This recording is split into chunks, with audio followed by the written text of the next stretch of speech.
President Trump, Princess Catherine, and of course His Royal Highness the Prince of Wales. What is the connection? As ever, let me explain.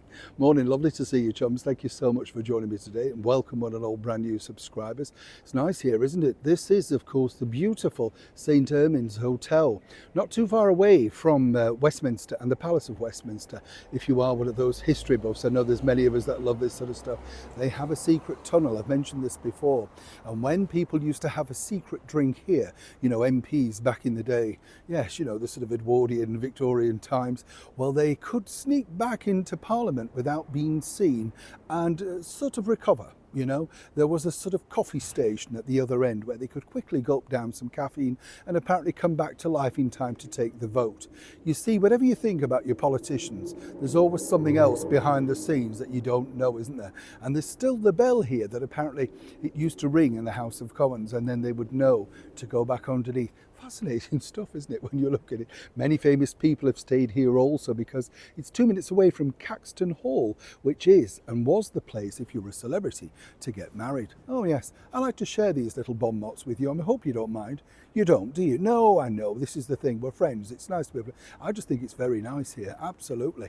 Let's get back, of course, to your royal story of the day. This headline, right, says everything you need to know exactly about how the mainstream media try to twist things, because as we know, next month we have the second official state visit of the President of the United States, President Trump. And this is, you know, people are saying, oh, you know, it's unprecedented. Not really, you know, but then again, if it happens twice, that's what would normally happen, right? I mean, over here, we don't have such things as such, but we had Margaret Thatcher, the Right Honourable British Prime Minister, in power for 3 terms. So, you know, if that was in America, that might have happened likewise. Interesting the way history sort of reveals itself. But as you can see from this particular headline, they're already trying to spin this into something of a negative, basically saying that on normally these sort of events, there would be at least, you know, 7 senior members of the British monarchy to welcome the President of the United States. Now, quite frankly, let's be blunt, chums, we need all the help we can get right now, given the situation, the dire situation that we're in. But the development is simply this, you see, the Duke and Duchess of Edinburgh, Sophie and Edward, will be out in Papua New Guinea, and that's the reason why they won't be here. But, you know, you find that way down the plot. There's no, you know, dismiss, there's no, we don't want to meet Mr. Trump, President Trump, whatever, but the way the mainstream media tries to twist it. It's a little bit like the, you know, the awards recently where Tom Cruise is unavailable to attend the awards. He may be, but, you know, it's just the twist, isn't it, of saying, oh, Tom spins and turns down, you know. Ultimately, you always have to decide yourself which side of the story you want to believe.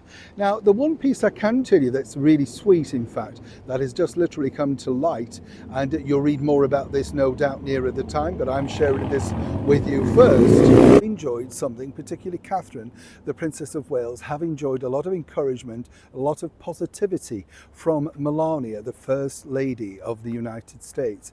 And this really, the friendship started, to be honest with you, because Melania became good friends with His Majesty the King, and they corresponded with letters and things like that, and you know, you kind of things just develop. Now, according to my excellent source, the reason how this friendship truly started was simply the fact that His Majesty the King was absolutely delighted and enthralled at the way that Melania was so respectful to Her Majesty the Queen, and the way that she took time to listen to her, particularly in the period of when they met, because obviously the Queen was, you know, very ill, and it was a strain for her to go through a lot of those engagements. And apparently King Charles thought this was just absolutely delightful. A friendship ensued. Behind the scenes, it's now been extended, I can reveal. And this is the fact that Melania and Catherine exchanged correspondence at the height, of course, of Catherine's terrible situation with her illness. You know, I don't like to say that word. I'm sure many of you agree with me. It's not a pleasant word, and we don't need it mentioning all the time, do we? And it developed from there. And I think it's interesting this, because people will say, oh, you know, Neil, you're biased and that sort of stuff. What I would say is, it doesn't matter how difficult people in power, and it's normally men can be, who disrupt and upset and knock things apart. Sometimes it's the women with just gentle sort of persuasion, friendship, kindness, you know, pushing all of that to one side and focusing on the things that matter can actually get things done. And apparently Melania and Catherine still correspond to this day.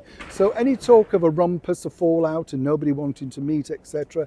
It's simply not true. And that truly explains the reason why last November, of course, when President Trump met, finally, Prince William, well, I think that was over in Paris, isn't it, for the Louvre. I think it was interesting there, Notre Dame, sorry. It was interesting there just how well they got on.